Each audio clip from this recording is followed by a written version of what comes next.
안녕하세요. 우리가 매일 일하고 생활하는 이 빌딩이라는 공간이 사실은 우리 손에 들린 스마트폰처럼 진화하고 있다는 사실 혹시 알고 계셨나요?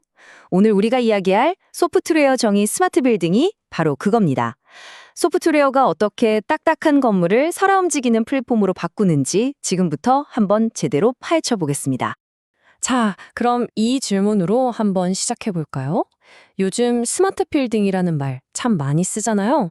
근데 우리가 일하는 이 빌딩들, 과연 이름처럼 정말 스마트할까요? 솔직히 말해서 대부분은 아직 그 이름값을 못하고 있습니다. 여기에는 아주 근본적인 한계가 있거든요. 바로 이 그림을 보시면 문제가 뭔지 딱 감이 오실 거예요. 지금 대부분의 빌딩은요, 냉난방, 조명, 보안 시스템이 각자 자기만의 언어를 쓰는 외딴 섬처럼 따로따로 놀고 있어요. 서로 전혀 소통이 안 되는 거죠. 이걸 해결할 열쇠가 바로 빌딩 운영체제, 즉 빌딩 OS입니다. 이 문제의 근원을 좀 더 파고들어 볼까요? 한마디로 하드웨어랑 소프트웨어가 너무 찰싹 달라붙어 있다는 게 문제입니다. 예를 들어서 A사 에어컨은 A사 소프트웨어로만, B사 카메라는 B사 프로그램으로만 제어되는 식이죠. 이러니까 건물 전체가 하나의 유기체처럼 똑똑하게 움직이는 건 거의 불가능에 가까웠던 겁니다. 자, 이런 한계를 확 뛰어넘는 개념이 등장합니다. 그게 바로 소프트웨어 정의 스마트 빌딩, 줄여서 SDSB입니다.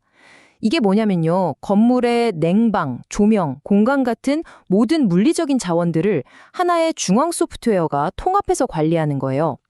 마치 똑똑한 통역사가 하나 생겨서 제각각이던 장비들의 말을 하나로 통일시켜주는 것과 같죠.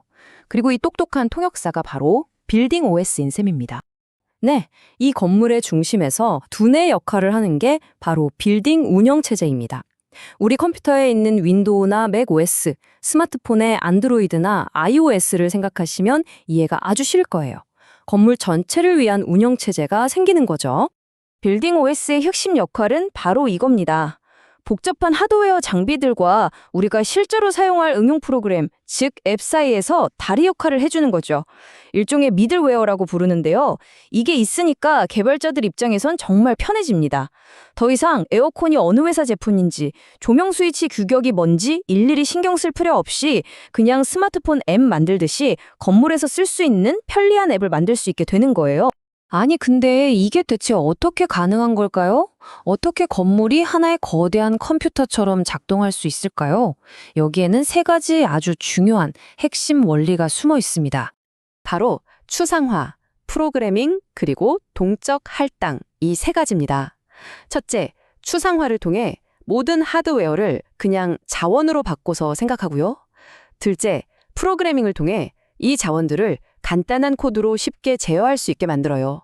마지막으로 동적 할당으로 예를 들어 회의실에 사람이 꽉 차면 그쪽으로 냉방 자원을 집중시키는 것처럼 필요한 곳에 자원을 실시간으로 척착 보내주는 거죠. 여기서 이 추상화라는 개념이 정말 기가 막히는데요. 이 슬라이드를 보세요. 빌딩 OS의 눈에는 사무실에 설치된 에어컨이 삼성 거든 LG 거든 아무 상관이 없습니다. 그냥 A 구역을 시원하게 만드는 녀석, 즉 냉방 자원으로만 인식할 뿐이에요. 브랜드가 아니라 기능, 그 본질에만 집중하는 거죠. 이게 그냥 이론이나 컨셉에 머무는 얘기가 아닙니다. 지금 이 순간에도 글로벌 기업들은 이 미래 시장을 잡으려고 정말 치열하게 경쟁하고 있거든요. 과연 어떤 회사들이 이 미래를 현실로 만들고 있을까요? 자, 보세요.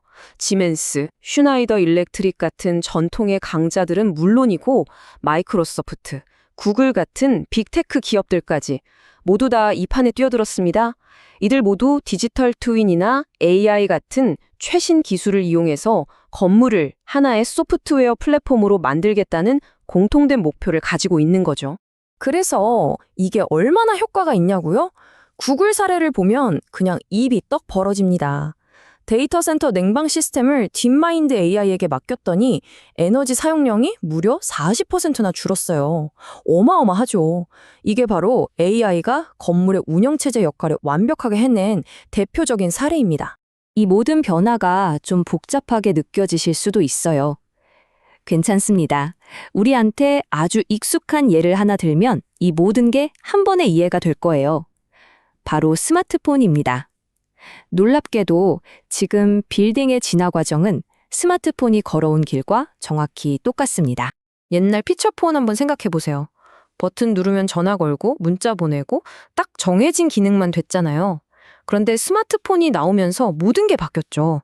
수많은 물리 버튼을 터치 스크린이라는 하나로 싹 추상화해버리고 그 위에 우리가 원하는 기능을 마음대로 설치할 수 있는 앱 스토어를 올렸잖아요.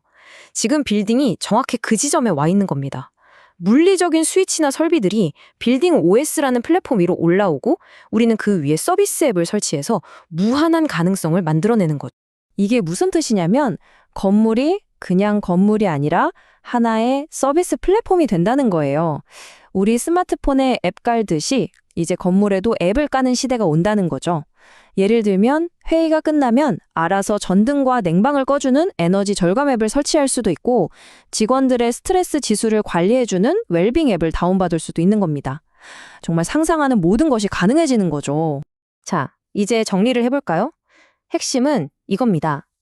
건물은 더 이상 고정된 콘크리트 덩어리가 아니라 계속해서 업데이트되고 새로운 앱이 설치되고 스스로 진화하는 하나의 거대한 플랫폼으로 변해가고 있습니다. 그렇다면 여러분께 마지막으로 이 질문을 드리고 싶습니다.